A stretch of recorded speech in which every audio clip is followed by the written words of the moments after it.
అందరికీ నమస్కారం. కార్యక్రమం ప్రారంభించే ముందు గురువుగారి బ్రహ్మర్షి పత్రి గారికి ఒకసారి మనం ధన్యవాదాలు చెప్పుకుందాం. మనం గత 12 ఎపిసోడ్ల నుంచి ఒక్క విషయం మీద చెప్పుకుంటున్నాం, మెహర్ బాబా సందేశం గురించి. ఈరోజు 13వ ఎపిసోడు.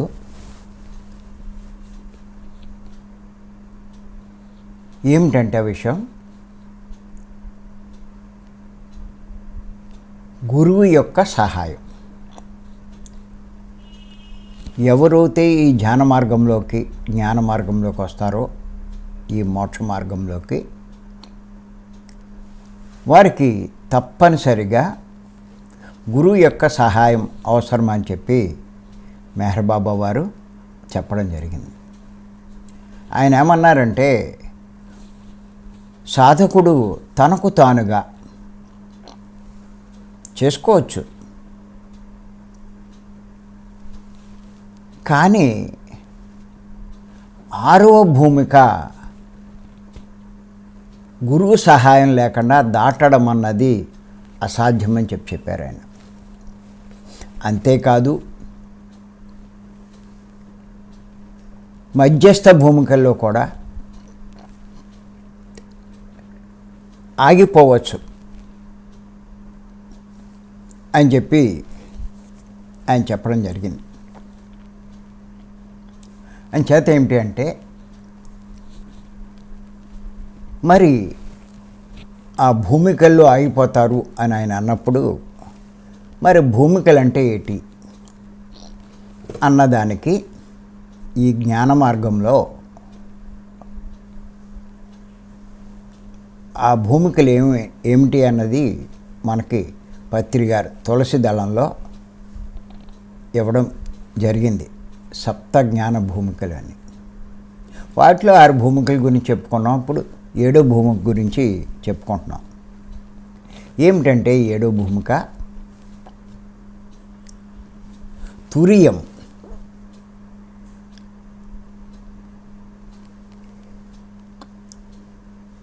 ఈ తురియం గురించి తెలుసుకుందాం. ఇది మానవుని యొక్క పూర్ణ వికాస స్థితి. తురియం అంటే మానవుని యొక్క పూర్ణ వికాస స్థితి, పరిపూర్ణ స్థితికి చేరుకున్న స్థితి అన్నమాట.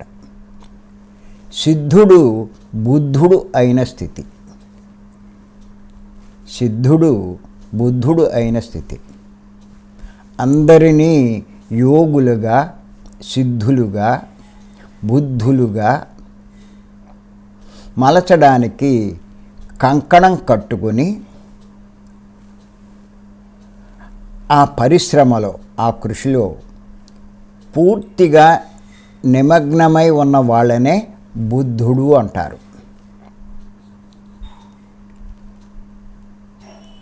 ఇదే సహస్రదళ కమలం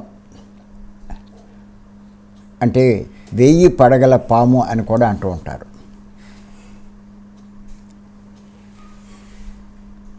ఒక్కొక్క మనిషిని యోగ్గా మలిచినప్పుడు సహస్రదళ కమలంలో ఒక్కొక్క రేకు విచ్చుకుంటూ ఉంటుందన్నమాట. అది చేత ఒక్కసారి కొంచెం ఇందులో కొంచెం డీటెయిల్గా తెలుసుకుందాం. మానవుని యొక్క పూర్ణ వికాస స్థితి అంటే గుర్తెట్టుకోండి, ఏ మానవుడైనా సరే జన్మ తీసుకున్నప్పటి నుంచి జన్మ లేని స్థితికి ఎదగాలి అంటే పూర్ణ జ్ఞానాన్ని పొందాలి.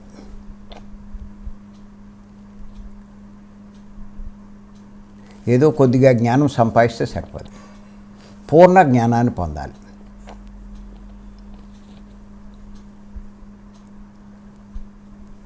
అంటే అదే వాడి జీవిత లక్ష్యం. పూర్ణ జ్ఞానాన్ని సంపాదించుకోవడమే వాడి జీవిత లక్ష్యం.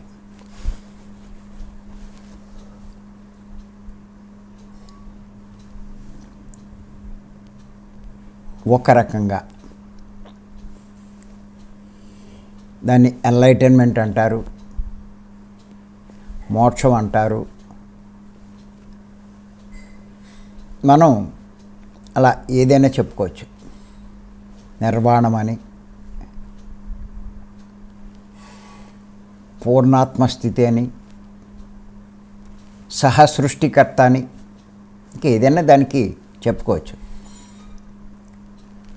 ఆ స్థితే తురియం.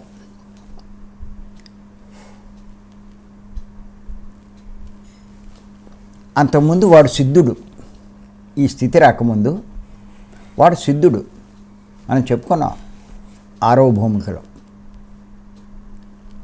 సిద్ధత్వాన్ని పొందుతాడు అని.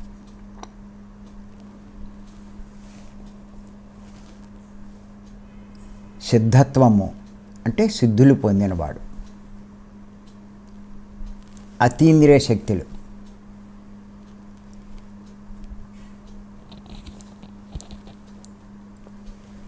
మరి కొన్ని మహత్యాలు ఇలాంటివి పొందిన వాళ్ళనే సిద్ధుడు అంటారు. ఆంజనేయ స్వామి కూడా పొందాడు కదా.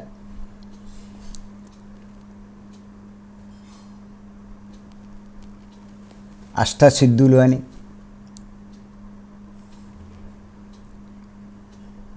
అణిమ, గరిమ, లఘిమ ఇలాగా.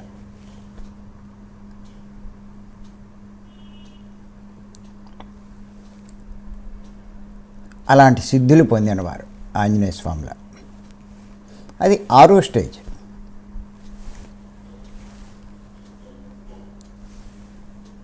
తురియం అంటే పరిపూర్ణ స్థితి. 6వ స్థితి అంటే పదార్థ భావన అని మనం చెప్పుకున్నాం. ఆ సిద్ధులు పొందిన స్థితిని. ఎప్పుడైతే ఈ పరిపూర్ణ స్థితి పొందాడో ఆ సిద్ధుడు ఏమవుతాడంటే, ఆ సిద్ధులు ఉన్నవాడు బుద్ధుడు అవుతాడు. అందుకే పత్రి గారు ఓ సందర్భంగా అన్నారు, మిమ్మల్ని అందరినీ బుద్ధుళ్ళు చేయడమే నా ఆశయం అన్నారు. ప్రతి ఒక్కరిని బుద్ధుడిగా చేయడమే నా ఆశయం అని చెప్పారు ఆయన. దానికి తగ్గ జ్ఞానాన్ని అందరికీ ఇచ్చారు. అలాగే కొంతమందిని ఈ మార్గంలో తయారు చేశారు, ట్రైనింగ్ ఇచ్చారు కూడా ఆయన. ఎంతోమందిని ఆయన అనుకున్న స్థితికి తీసుకొచ్చారు. ఎవరూ భూమి మీద శాశ్వతంగా ఉండరు. కృష్ణుడు లేడు, రాముడు లేడు, బుద్ధుడు లేడు, జేసస్సు లేడు. ఎంత గొప్పవాళ్ళైనా మహమ్మదు లేడు, గురు నానక్కు లేడు. వాళ్ళే చెయ్యవలసింది చేసి, చెప్పవలసింది చెప్పి, వాళ్ళలాగా కొంతమందిని తయారు చేసి వాళ్ళు నిష్క్రమించారు. శంకరాచార్యుల వారు మీరు తీసుకున్నా, ఎవరిని మీరు తీసుకున్నా సరే, వాళ్ళు తయారు చేసిన వాళ్ళ యొక్క బాధ్యత ఏంటంటే వాళ్ళ యొక్క ఆశయాన్ని నెరవేర్చడం, కొనసాగించడం. అదే వాళ్ళు చేయవలసింది.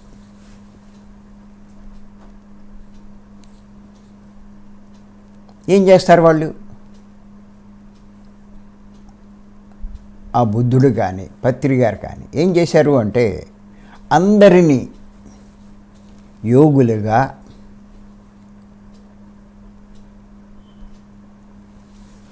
యోగి అంటే చెప్పుకున్నాం కదా, పతంజలి మహర్షి చెప్పింది.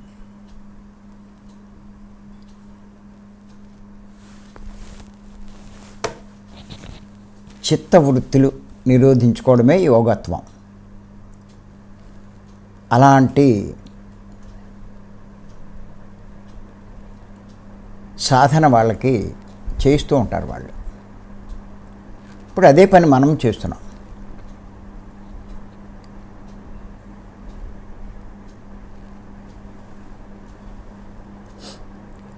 అందరినీ కూడా యోగులుగా చేస్తున్నాం మనం. ప్రతిరోజు గంటలు ఆ యోగ స్థితిలో కూర్చునే అలవాటు చేస్తున్నాం. ఆ యోగి యొక్క నెక్స్ట్ స్టేజ్ ఏంటంటే సిద్ధుడు కావడం, సిద్ధత్వాన్ని పొందడం. ఏ సిద్ధులు అయితే వాళ్ళకి అవసరమో, దేనికి? పరిపూర్ణ స్థితి పొందడానికి, బుద్ధుడుగా అవ్వడానికి ఆ సిద్ధులు అవసరం ఉంటాయి. వాళ్ళకి అవసరమైన సిద్ధులు పొందడానికి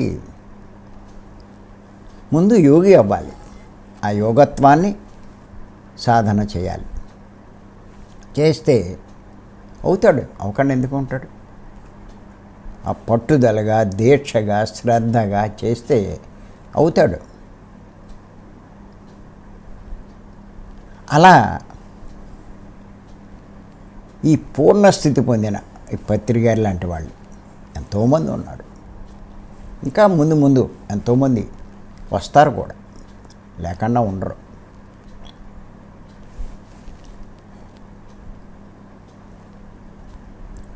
వాళ్ళ పని ఏంటంటే ఆ పనిలో పూర్తిగా నిమగ్నమైపోయి ఉంటారు. ఇంకా వాళ్ళకి ఆ పని తప్ప ఇంకో గొడవ ఉండదు. ఉన్న చోట కూర్చోరు, అలా తిరుగుతూనే ఉంటారు. ఎక్కడ అవకాశం దొరికితే అక్కడ వాళ్ళందరిలో మార్పు తీసుకురావడానికి ప్రయత్నం చేస్తూ ఉంటారు. అలాంటి కృషి చేసే వాళ్ళనే బుద్ధుడు అంటారు.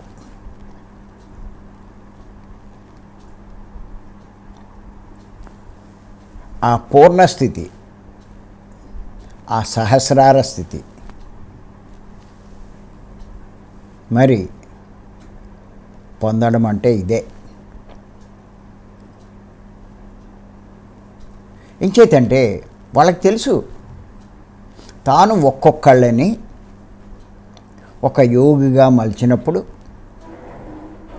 సహస్రదళ కమలంలో ఒక్కొక్క రేకు ఇచ్చుకుంటుందంట. అలా అనంతంగా విచ్చుకుంటూనే ఉంటుంది.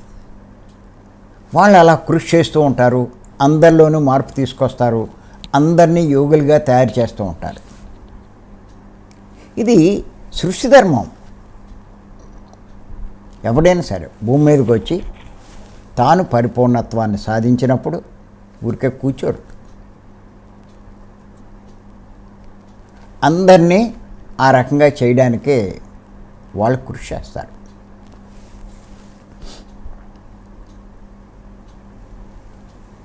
వాళ్ళకి అది తప్ప ఇంకేం అక్కల, చాలు సాధించవలసిన సాధించేశారు.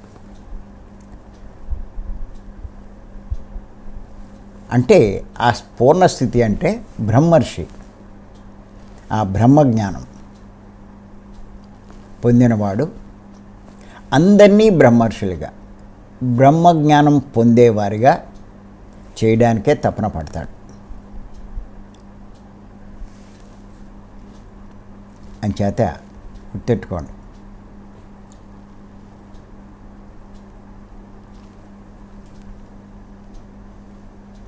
బ్రహ్మజ్ఞాని ఏం చేస్తాడు అన్న దాని గురించి ముందు తెలుసుకుందాం.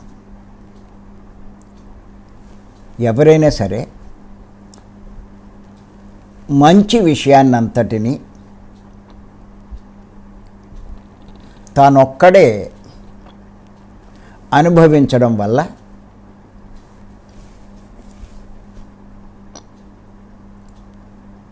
సంతోషం కలగదు. కానీ అది ఇతరులతో పంచుకుంటేనే కలుగుతుంది.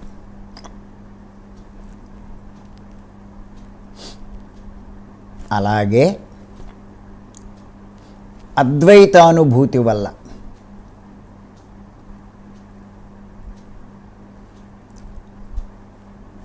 అద్వైతానుభూతి. అద్వైతానుభూతి అంటే బ్రహ్మ వేరు, నేను వేరు కాదు, ఇద్దరూ ఒకటే అన్న అనుభూతి. దాన్నే అద్వైతానుభూతి అంటారు. జీవ బ్రహ్మైక్యం అంటారు. వారికి ముక్తి కలుగుతుంది.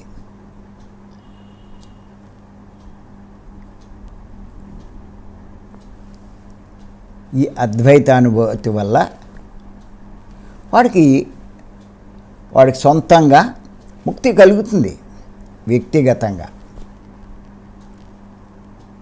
కానీ వాడికి ముక్తి కలిగింది, ప్రపంచానికి ఏమి ఒరిగింది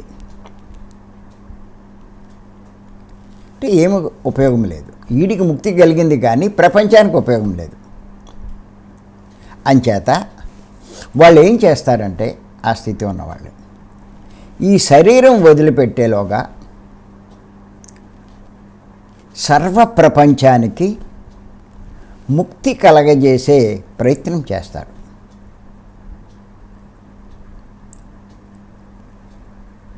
వాళ్ళకి తెలుసు అప్పుడే తాను శాశ్వతంగా సత్యంలో సుస్థిరంగా ఉండగలడని చెప్పి.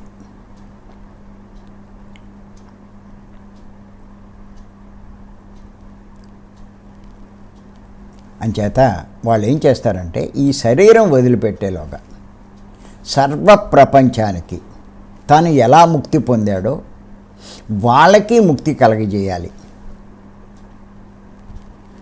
అని కృషి చేస్తాడు. అప్పుడే వాడు సత్యంలో శాశ్వతంగా ఉండగలుగుతాడు. ఆ విషయం వాళ్ళకి తెలుసు. నిజంగా అలా చేస్తూ ఉంటే పొందేటువంటి మహదానందానికి అవధులు లేవు నాయనా అని స్వామి వివేకానంద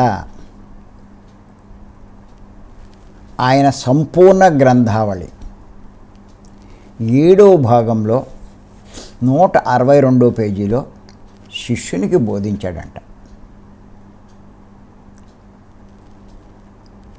అలా అందుకే ఆయన ప్రపంచమంతా తిరిగాడు. ఆయన వివేకానంద తిరిగాడు, ప్రపంచమంతా తిరిగాడు.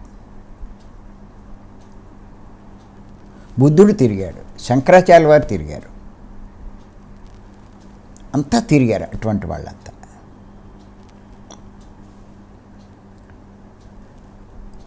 ఆ ఆనందం అవధులు ఉండవంట.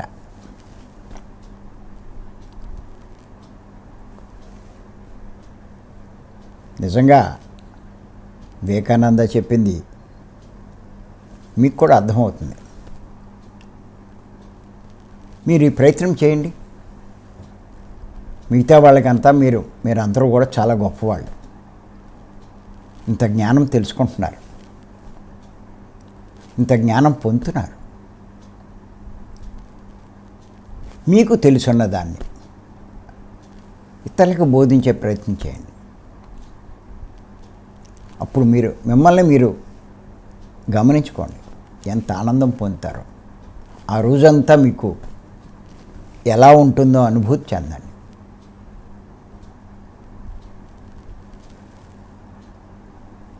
మరి నిజంగా అంత గొప్పవాళ్ళు ప్రపంచమంతా తిరిగి చేస్తూ ఉంటే వాళ్ళు ఎంత ఆనందాన్ని పొందుతూ ఉంటారు. అందుకే అమ్మ కానీ నేను కానీ ఇంట్లో ఉండలేము. ఇంట్లో ఏ లోటు లేదు, అన్నీ ఉన్నాయి, అన్ని సౌకర్యాలు ఉన్నాయి. కానీ అది సరిపోదు అక్కడ. అది అంత ఆనందాన్ని ఇవ్వదు. ఆ సుఖాన్ని ఇవ్వగలదేమో కానీ సంతోషాన్ని, ఆనందాన్ని ఇవ్వలేదు. కష్టపడైనా సరే తిరిగినప్పుడే పొందే ఆనందం ఇంట్లో ఉంటే రాదు. అది మీరు చూసుకోండి. ఇది వివేకానందుడు మరి చెప్పడం జరిగింది.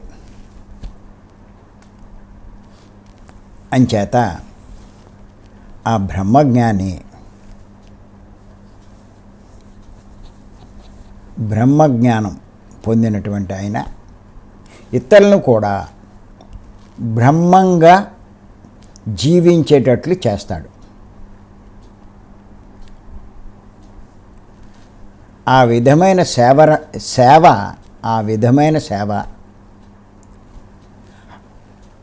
ఆచరణ యోగ్యం చేసుకున్నప్పుడే వాడు బ్రహ్మంగా సుస్థిరంగా నిలవగలుగుతాడు.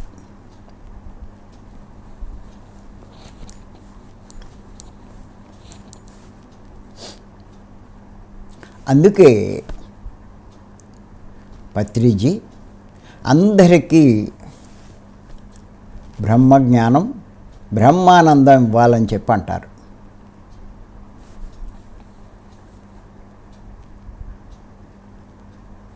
బ్రహ్మజ్ఞానం పొందినవాడు బ్రహ్మజ్ఞానం ఇవ్వాలి, దాచుకోకూడదు. తాను ముక్తి పొందాడు, తనలా కొంతమంది అయినా ముక్తి పొందే ప్రయత్నం చెయ్యాలి.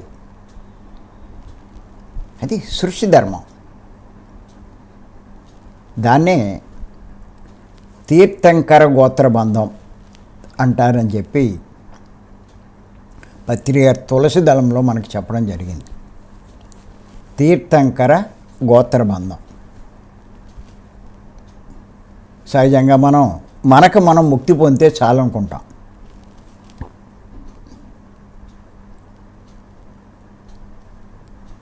నువ్వు పరీక్ష పాస్ అవుతావు, కానీ నీకు సర్టిఫికెట్ రాదు. అలాగే వాళ్ళకి ముక్తి వస్తుంది, కానీ సర్టిఫికెట్ రాదు.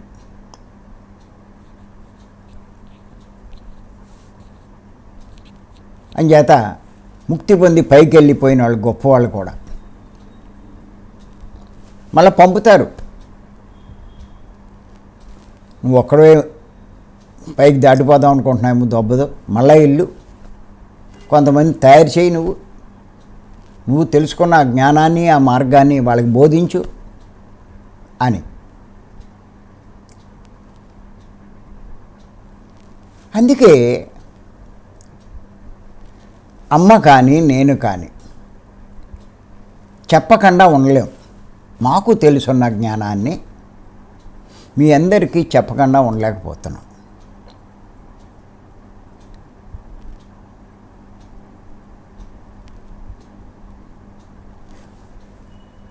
మీరు కొంచెం అశ్రద్ధ వహిస్తే కొంచెం బాధ కలుగుతుంది.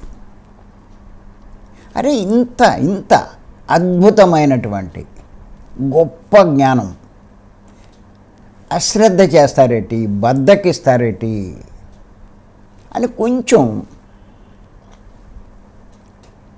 మీ మీద చిరాకు పడడం కూడా జరుగుతూ ఉంటుంది.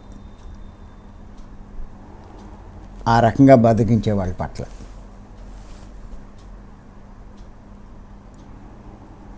ఆ బాధతో అనే మాటలే తప్ప అంతకన్నా ఇంకేం కావాలి. 350 370 జన్మలు దాటి వచ్చారు మీరు. ఎంతో పుణ్యం చేసుకున్నారు, అర్హత సంపాదించారు. వచ్చి రకరకాల కారణాలతో అశ్రద్ధ చేస్తూ ఉంటే అరేరేరే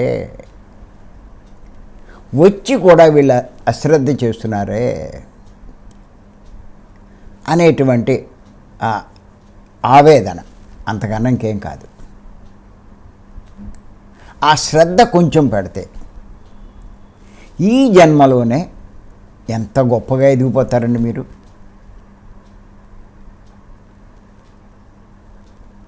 ఇన్ని కోటాను కోట్ల జనం ఉంటే ఈ అవకాశం ఎవరికి ఉంది, ఎంతమందికి ఉంది? ధ్యానంలోకి వచ్చిన వాళ్ళు కూడా జ్ఞానాన్ని వదిలేసి మిగతా రకరకాలుగా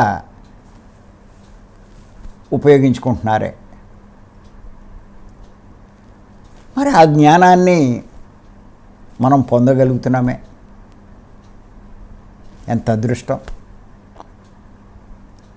ఇంకా ఇంకా ఇంకా ఇంకా ఎన్నో విషయాలు తెలుసుకుంటున్నాం. నిజంగా ఎంత అదృష్టం అండి ఇది. దీన్ని మళ్ళా వృధా చేసుకుంటే ఎలా? ఇప్పుడు చూడండి, ఒక్కొక్కళ్ళకి ఎంత వయసు వచ్చాక ఇందులోకి రాగలిగాం. జీవితం చాలా మటుకు అయిపోయింది. మళ్ళా మీరు జన్మ తీసుకుని ఎప్పటికో మళ్ళా గురువు దొరకాలి అక్కడ. అంచేత వచ్చిన అవకాశాన్ని ఉపయోగించుకోలేకపోతున్నారే అనేటువంటి ఆవేదన అంతకన్నా ఏం లేదు. ఆ తపన కొంచెం హెచ్చరించడానికి కారణం అంతే.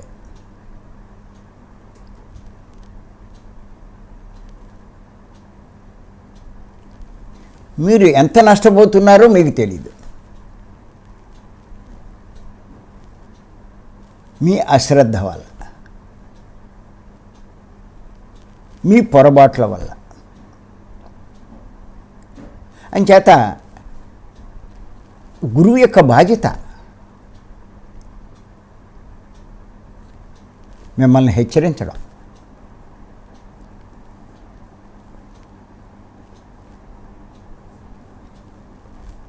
మీరు నష్టపోయే విషయం మీకు తెలియదు, గురువుకి తెలుసు.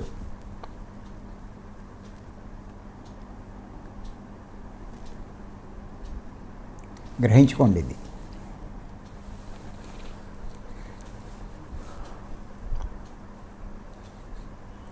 ఆ సమస్య కాదు.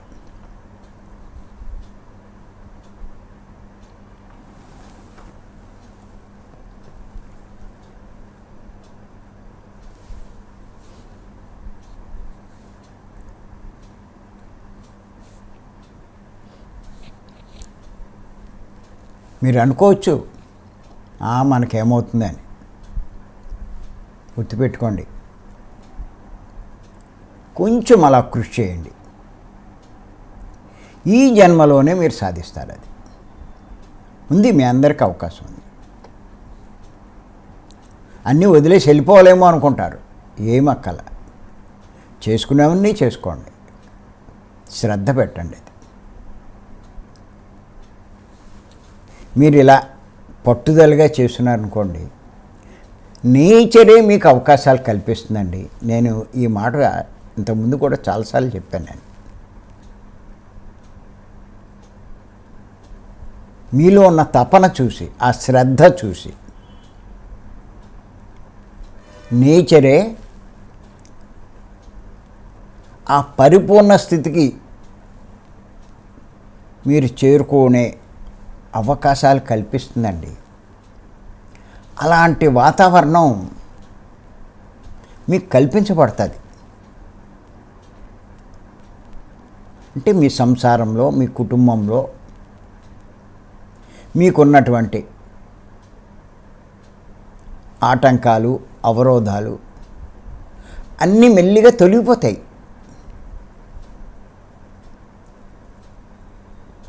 ఆ అవకాశం ప్రకృతి, ఆ సహకారం మీకు చేస్తుంది. నీ తపన చూసి, నీలో ఆ తపన లేకపోతే సృష్టి ఏమీ బలవంతం చేయదండి. నీ ఇష్టం. నీకు సుఖపడాలనుంది, సుఖపడు. సంసారం చేసుకోవాలనుంది, చేసుకో. పిల్లలతో సర్దా తీర్చుకోవాలనుంది, తీర్చుకో. ఇంకో జన్మ చూద్దుగా.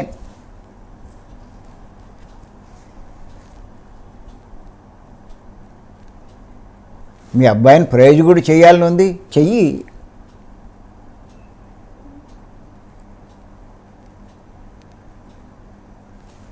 మీ అమ్మాయిని చూసుకోవాలని ఉంది, చూసుకో.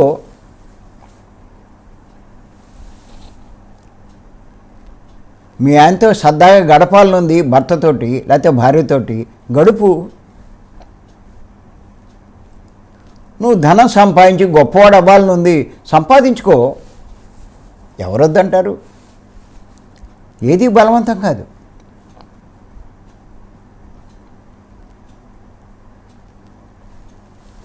సృష్టిలో గుర్తెట్టుకోండి, ప్రతి ఒక్కరికి స్వేచ్ఛ ఉంది.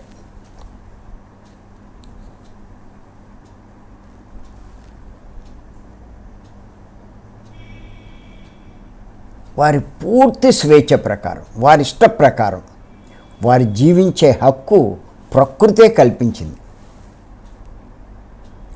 వాళ్ళని ఎవ్వరూ ఏ పరిస్థితిలో, ఏ స్టేజ్లో కూడా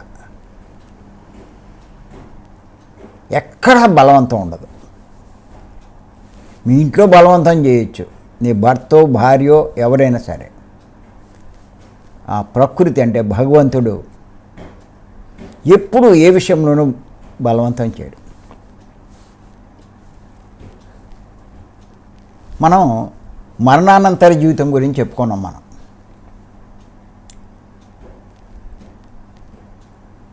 మరణించిన తర్వాత అంటే శరీరంలోంచి ఆత్మ బయటకు వచ్చిన తర్వాత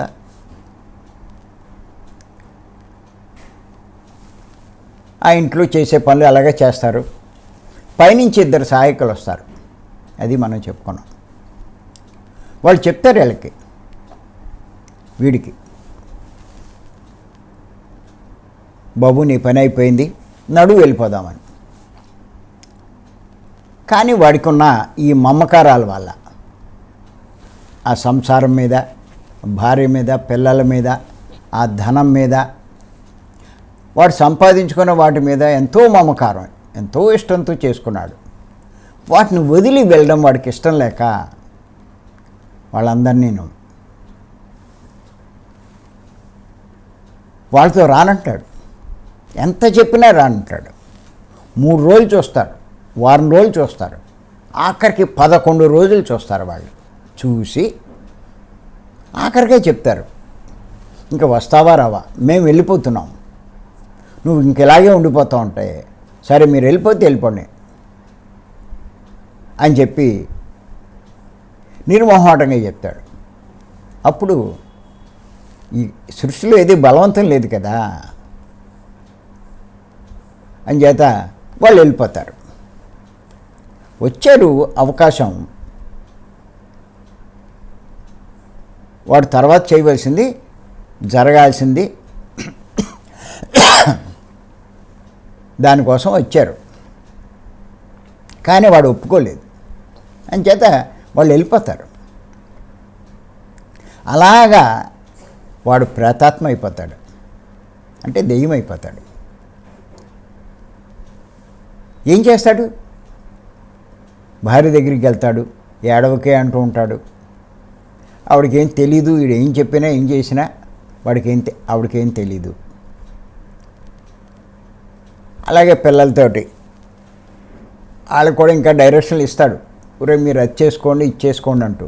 వాళ్ళకేమి అంటారు, వాళ్ళ పని వాళ్ళే చేస్తూ ఉంటారు. తర్వాత వాళ్ళ ఆస్తుల దగ్గరికి, ఇండస్ట్రీ దగ్గరికి, అన్ని చోట్లకి వెళ్తాడు, పొలాలకి. ఇక్కడ ఇలా తిరుగుతూ ఉంటాడు, చూసుకుంటూ ఉంటాడు. ఎవడిని పట్టించుకోడు, ఎవడు కూడా వాడిదే. వీడికి ఏం అర్థం కాదు, అయ్యోమయం. కొన్నాళ్ళు తిరిగాక ఇంకా ఓహో ఇంకా ఉపయోగం లేదనమాట మనం వాళ్ళతో ఏం చెప్పినా అని. వాళ్ళ పని వాళ్ళే చూసుకుంటారు. ఇంక వీడు కూడా మర్చిపోతూ ఉంటారు. అప్పుడు ఏం చేయగలడు? ఆ వంతెనల మీదో, చెట్ల మీదో, ఆ బిల్డింగుల మీదో ఆ కూర్చుని వచ్చి పోయేవాళ్ళని చూసుకోవాలి. ఆ టైంలో వెళ్ళిపోదాం అనుకుంటాడు, పోలాలో వెళ్ళిపోదాం పైలోకాలకని. వెళ్ళిపోదామంటే ఎలా వెళ్తాడు? వీడిని తీసుకుని వెళ్ళడానికి వచ్చిన వాళ్ళు వెళ్ళిపోయారు. ఆ ద్వారాలన్నీ మూసుకుపోయినాయి, ఆత్మద్వారాలు. ఏ ద్వారాలు అయితే తెరుచుకున్నాయో వీడిని తీసుకెళ్ళడానికి, అవి మూసుకుపోయినాయి. ఆ దారి లేదు, వాళ్ళు లేరు. ఎలా వెళ్తాడు? అలా ఉండిపోతాడు, 100 సంవత్సరాలు ఉండిపోతాడు ఆ ప్రేతాత్మక.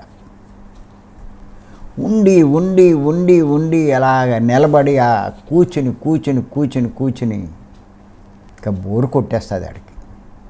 ఏంటి ఇలా అయిపోయింది నా బతుకు, అటు కాకుండా ఇటు కాకుండా అయిపోయింది. ఎంతో బాధపడతాడు.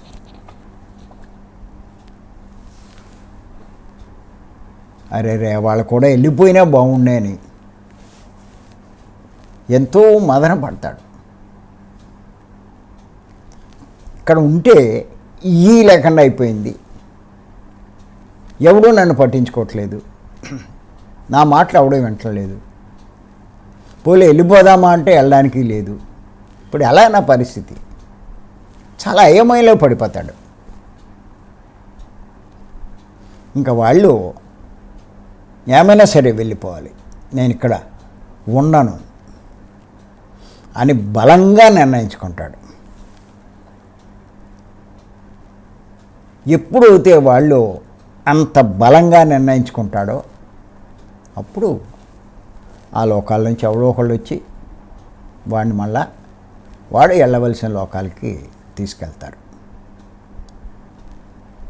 ఇటువంటి స్థితి వచ్చేసరికి మరి నిజంగా కొన్ని వందల సంవత్సరాలు వృధా అయిపోతాయి.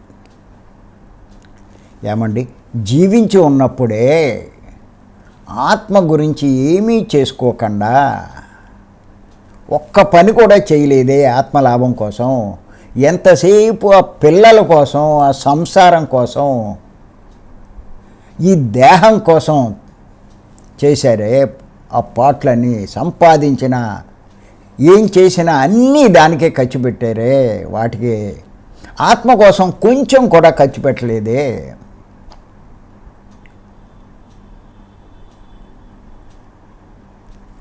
ఎంత ఒక జన్మే వేస్ట్ చేసుకున్నారే. పోలే జన్మ వేస్ట్ అయిందంటే అయిపోయింది. చనిపోయిన తర్వాతైనా పైకి వెళ్ళి ఏం చేయాలో అది చేసుకుంటే సరిపోను, వెళ్ళకుండా అక్కడే ప్రేతాత్మలా ఉండిపోయి ఎన్ని వందల సంవత్సరాలు వృధా చేసుకున్నాడు వాడు. ఎంత దురదృష్టవంతుడు. పత్రి గారు ఏమంటారు? సమయం చాలా విలువైంది, ఒక్క నిమిషం నువ్వు వృధా చేసుకోకు అంటారు. ఒక్క నిమిషం వృధా చేయకూడదు అంటారు. మరి ఒక్క నిమిషం వృధా చేయకూడదంటే ఒక జన్మే వేస్ట్ అయిపోయింది, వందల సంవత్సరాలు వేస్ట్ అయిపోయింది. మరి ఎంత దురదృష్టవంతుడు చెప్పండి. ఈ వందల సంవత్సరాల్లో కొన్ని జన్మలు తీసుకుందుడు, కొన్ని అనుభవాలు పొందుడు, ఆధ్యాత్మికంగా ఆత్మపరంగా ఇంకా కొంచెం ఎదుగుదుడు, తన లక్ష్యానికి దగ్గర అవుదుడు. ఎంత టైం వేస్ట్ చేశాడండి వాడు. ఎంత దురదృష్టవంతుడండి. ఇది నాకు అర్థమయ్యాక టైం వేస్ట్ చేసుకోవడం అంటే ఇష్టపడను నేను. అందుకే పత్రి గారి పరిచయం అయిన వెంటనే పిల్లల్ని పంపేశాను బయటికి. మీ బతుకు మీరు బతకండి, వాళ్ళకి అదే కావాలి. అయినా ఒప్పుకునేవాడు కాదు. తర్వాత వాళ్ళని పంపేశాను. మా పనే మేము చేసుకుంటున్నాం. ఆత్మ నేను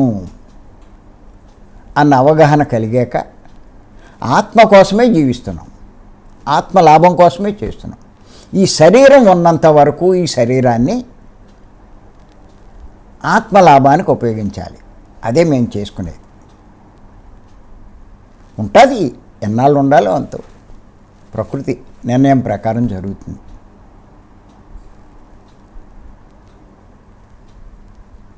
అంచేత నువ్వు ఏం చేయాలో చెయ్యి. ఆ శరీరంతో నువ్వు చేయగలిసింది చెయ్యి, నీకు లాభం కలిగించే చెయ్యి. అది వదిలేసి మీతో గొడవలు నీకెందుకు? నువ్వు జీవించి ఉన్నది నీ బంధువుల కోసం కాదు, నీ కుటుంబం కోసం కాదు, నీ సంసారం కోసం కాదు. నువ్వు చేసుకోవాల్సిన పనులు చేసుకోవడానికి. నేను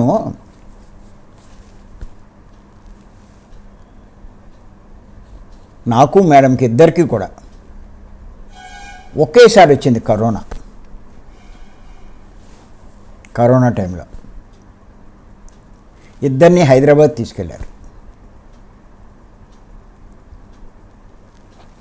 హైదరాబాద్ వెళ్ళడానికి మరి ఎన్నాళ్ళు పడుతుందో మనకు తెలియదు కదా. అన్నీ సర్దుకుంటున్నాం, బట్టలు గిట్లు అన్నీ. నాకు అనిపించింది ఇప్పుడు వెళ్తున్నాం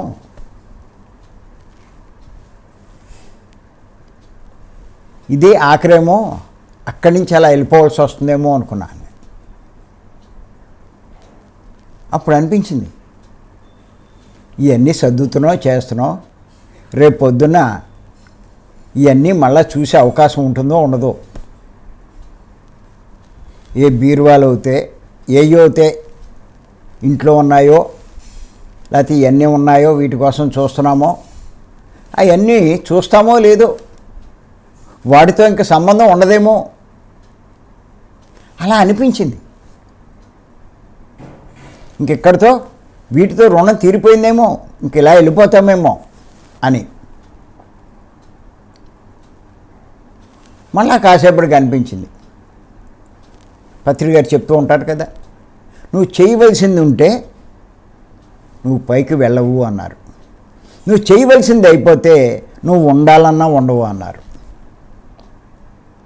ఇంకైతే ఏమో ఏం జరుగుతుందో అని చెప్పి అనుకున్నాం. సిద్ధపడే వెళ్ళాం.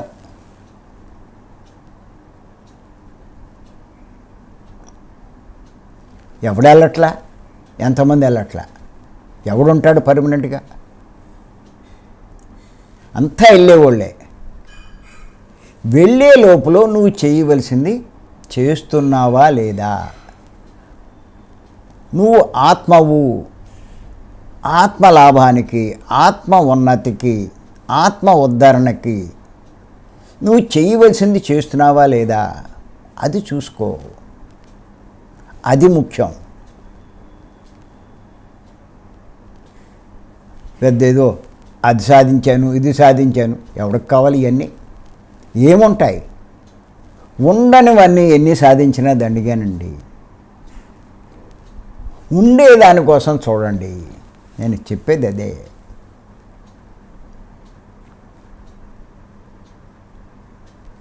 ఎవడెప్పుడు నిష్క్రమిస్తాడో తెలీదు. నేను ఇదివరకు కూడా చెప్పాను ఒకసారి. ప్రయాణానికి సిద్ధమయ్యేవాడు 2-3 రోజుల ముందే పెట్లు గిట్లు అన్నీ సర్దుకుని రెడీగా ఉంటాడు. అలా మనం కూడా ఏ రోజైనా వెళ్ళిపోవడానికి సిద్ధంగా సర్దుకుని ఉండాలి. ఇంకా ఏదో పర్మనెంట్గా ఇక్కడ ఉంటాం అనుకున్నట్టు కాకుండా.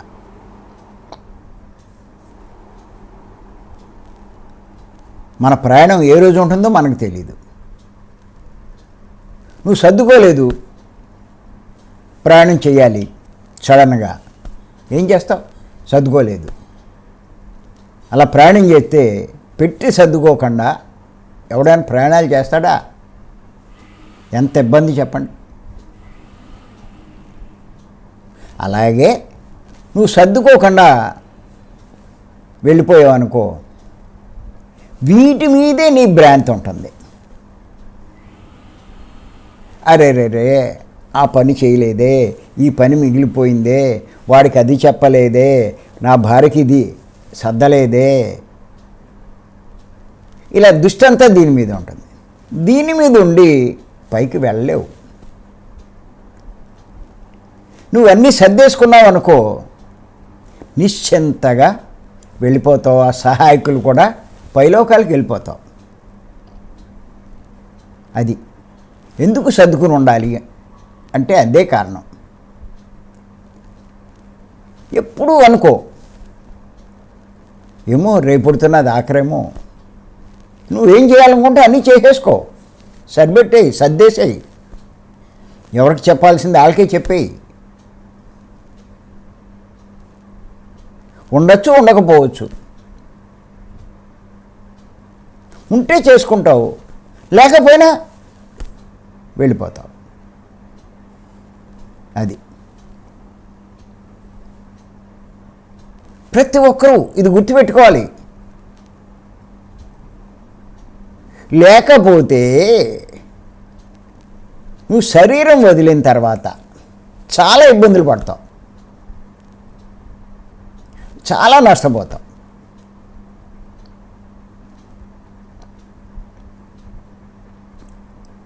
చేత ఇవన్నీ గుర్తుపెట్టుకోవాలి. ఆ సమస్య కాదు ఇది.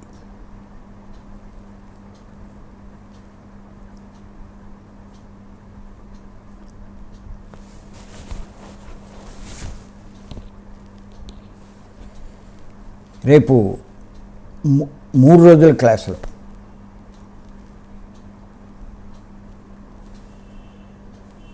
మనం కొన్ని ముఖ్యమైన విషయాలు చెప్పుకుందాం. అంటే ఇక్కడ మార్నింగ్ దాంట్లో కొంచెం మనం రెస్ట్రిక్షన్ చేసుకోవాలి.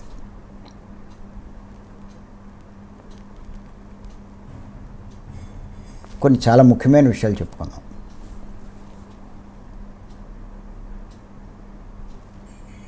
అంచేత ఈ తురియం గురించి ఇంకా కొన్ని విషయాలు రేపు చెప్పుకుందాం మనం. మరి ఈ అవకాశం ఇచ్చే మీ అందరికీ ధన్యవాదాలు చెప్పాను. Thank you.